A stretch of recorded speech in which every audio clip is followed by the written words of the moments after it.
Bismillahirrahmanirrahim. Hikayah yang kedua, cerita yang kedua. Fi fadlil qiyam bi sholatil lailan, di dalam keutamaan qiyam ya. Qiyam di sini maksudnya bangun. Bi sholati dengan cara sholat lailan pada malam hari. Di sini disunahkannya atau keutamaannya eh, sholat malam atau sholat tahajud biasanya kita kenalnya. Oke, diceritakan anak rajulan ishtara gulaman. Ada satu orang itu dia beli gulam. Dia beli budak tapi budaknya itu masih gulam. Kalau gulam itu berarti sekitaran umur belasan gitu lah, masih remaja. Kemudian dia bilang ya, si gulamnya tadi, si budaknya tadi bilang kepada orang tadi, "Ya mulai wahai majikanku, aku menagih kepadamu ya, memberikan kepadamu 3 syarat untuk menjadikanku sebagai budakmu. Ahaduha, yang pertama, Allah tamna'ni an sholat idza dakhala waqtiha, jangan kamu cegah aku ya dari sholat ketika sudah masuk pada waktunya. Kemudian yang kedua, antas takhmani bin hari, kamu memintaku layanan ketika siang hari saja. Wala tasghulni billah, jangan kamu sibukkan aku pada malam hari. Dan yang ketiga, anta ja'ala li baitan la yadkhuluha ahadun ghairi, jangan kamu jadikan pasal itu anta ja'alali ya, untuk menjadikan siapa kamu padaku ya. Kamu buatkan aku, kamu bangunkan untukku sebuah rumah yang mana tidak ada seorang pun yang masuk kecuali aku. Kemudian si majikannya itu bilang kepadanya, lakadzalika fanzur ila hadil buyut. Oh, kamu punya semua tiga-tiganya itu. Lihat-lihatlah rumah-rumah ini semuanya. Kamu lihat-lihat nih.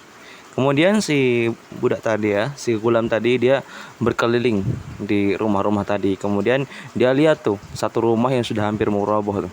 Kemudian dia ambil rumah itu. Dia pilih rumah itu yang udah hampir roboh tuh. Sampai si majikannya tuh heran tuh. Ya, lima akhtar tal khorob, kenapa kamu pilih yang sudah mau roboh gini? Faqala ya mulai ama alim ta'anal kharab yakuna ma'ulai imar. Wahai majikanku, tidakkah kamu tahu bahwasanya yang roboh itu yakunu ma'ulai imaran, dia ditinggali sama Allah Subhanahu wa taala, wabustanan, dan juga menjadi taman-taman. Entah ya, entah pola pikirnya si gulam ini, mungkin kalau yang sudah mau roboh itu dia jadi enggak terlalu malas-malasan di rumah gitu. Fasyal gulam ya'wi ilahi bilal, karena ya ada satu cerita juga bahwasanya Syekh Muhammad ya itu pernah berkunjung di Indonesia. Kemudian ketika di hotel, dia nggak mau tidur di kasurnya yang empuk tuh, nggak mau. Beliau malah beli tikar. Gara-gara apa? Gara-gara kalau beli tikar itu, tidur tikar itu nggak terlalu sayang-sayang gitu. Maksudnya nggak terlalu malas-malasan untuk bangun tahajud. Jadi biasanya kalau di pesantren juga, gara-gara mungkin alasnya itu yang alas-alas lantai, alas-alas yang dingin, bahkan ada yang pakai kardus juga. Itu kadang juga membuat gitu kalau bangun tidur itu lebih enak. Jadi kalau pakai kasur kan kadang masih malas-malasan gitu. Fafi ba'dil layali ya, di sebagian malam sang majikannya itu dia mabuk-mabukan gitu, mabuk-mabukan terus main-main sama teman-temannya, main-main judi, entah main kartu apa itu. Ketika intasofal lail, ketika malam itu menjadi setengah, maksudnya intasofal lail itu di sini malam terbagi menjadi dua, berarti seperdua malam pertama itu dia main-main sama teman-temannya, seperdua malam terakhir dia semuanya sudah bubar tuh, sekitar jam 1 lah. Sekitar jam 1, kita anggapnya jam 1 itu para teman-temannya semuanya sudah bubar semua. Sudah bubar, tinggal dia. Jadi si majikannya itu yatufu fiddar, dia berkeliling tadi di rumah-rumahnya tuh. Ya kayak villa mungkin ya. Faka basyaru, kemudian pandangannya tertuju kepada salah satu rumah yang hampir roboh tadi, yaitu tak lain tak bukan adalah rumahnya si budaknya tadi yang baru dibeli tadi. Faida fiha kindil, tiba-tiba di dalam tersebut ada sebuah lentera, yang mana lenteranya itu tergantung hingga ke langit. Jadi ada cahaya dari situ, cahayanya tembus sampai langit.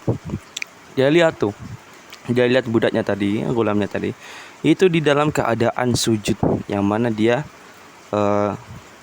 meyunaji robbah, munajat kepada Tuhannya. Najayunaji itu kalau kita terjemahkan ke bahasa Indonesia artinya itu berbisik. Tapi kalau dinisbatkan kepada ibadah itu berarti ya munajat. Kita sudah tahu sendiri lah apa arti munajat di dalam bahasa Indonesia itu kan. Sudah masuk di dalam bahasa Indonesia, yaitu berdoa dengan sungguh-sungguh. Dia bilang tuh ke dalam doanya tuh, di dalam sujudnya, ilahi aujabtu ala khidmati maulai, wahai Tuhanku, aku diwajibkan untuk khidmah kepada majikanku di siang hari, walaupun dia kayak gitu, maksudnya nggak terlalu fokus di dalam agama ya maulanya atau majikannya itu. Gara-gara kan tadi kan juga bukan sebagainya. Kemudian ya dia bilang itu mastaghalat illa bi khidmatika laili wa nahari fa'dzir li rabbi. Tidaklah menyibukkanku ya illa bi khidmatika kecuali dengan khidmah kepadamu. Maksudnya ketika siang hari itu enggak terlalu sibuk-sibuk amat. Jadi kesibukannya itu lebih tertuju kepada malam hari, yaitu khidmah bukan kepada majikannya tapi khidmah kepada Allah Subhanahu wa taala. Dia bilang tuh, ya Allah ayazirni, ampuni aku ya, ampuni aku gara-gara dia tadi mungkin melakukan kesalahan atau mungkin menjadi seorang pelayan bagi orang yang tidak terlalu fokus di dalam agama Islam atau mungkin bahkan maksiat kepada Allah Subhanahu wa taala. Falam yazal maulahu yanzur ilaihi, dan tidak henti-hentinya si majikannya itu lihat si budaknya itu hatta tulal fajr, hingga fajar terbit. Jadi dari jam 1 tuh sampai subuh itu dia masih lihat terus di situ. Fatafa'al kindil wa ta'musaq fajar ar-rajul ya. Singkat cerita, pada keesokan harinya itu diajak istrinya untuk menyaksikan hal tersebut, menyaksikan keajaiban tersebut, hingga dia tunggu di situ sama istrinya itu hingga terbit fajar lagi. Keduanya bilang, suami sama istri tadi bilang, dia panggil itu idda'ul ghulam, dia panggil anak tersebut, waqalalah, dan keduanya bilang kepadanya, anta harrun biwajhillah, engkau merdeka karena Allah Subhanahu wa taala. Hatta tatafarraqu li khidmati man kunta ta'azzar bi. Kemudian keduanya mengkabari apa yang mereka lihat ya dari karomah anak tersebut Allah taala yang telah diberikan oleh Allah Subhanahu wa taala.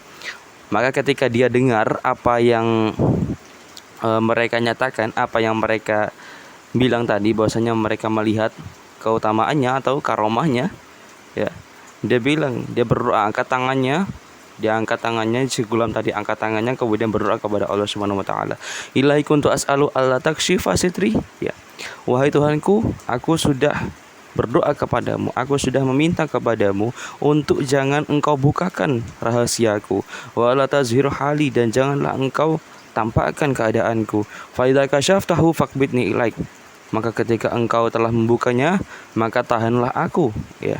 Dia bilang, maka tahanlah aku atau genggamlah aku di sisimu. Fakhara, maka dia tersungkur mayitan dalam keadaan meninggal. Rahimallahu taala, semoga Allah merahmatinya. Karena ya biasanya orang-orang wali-wali itu mereka nggak mau ya karomahnya atau kewaliannya itu terlihat. Ketika sudah terlihat, biasanya ya itu mereka kembali kepada Allah Subhanahu wa taala. Ya, semoga kita dapat mengambil pelajaran di sini bahwasanya memang tahajud itu sungguh sangat mulia, dan bagi orang yang mau tahajud itu nggak mungkin nggak mengalami keajaiban. Semua orang yang sering tahajud ya, ahli tahajud itu pasti ya dalam semua keadaan, dalam keadaan terdesak pun Allah Subhanahu wa taala pasti akan memberikan keajaiban yang hanya diketahui oleh Allah Subhanahu wa taala. Ada surprise di situ. Ya, bagi orang yang mau tahajud ada surprise yang telah disiapkan oleh Allah Subhanahu wa taala.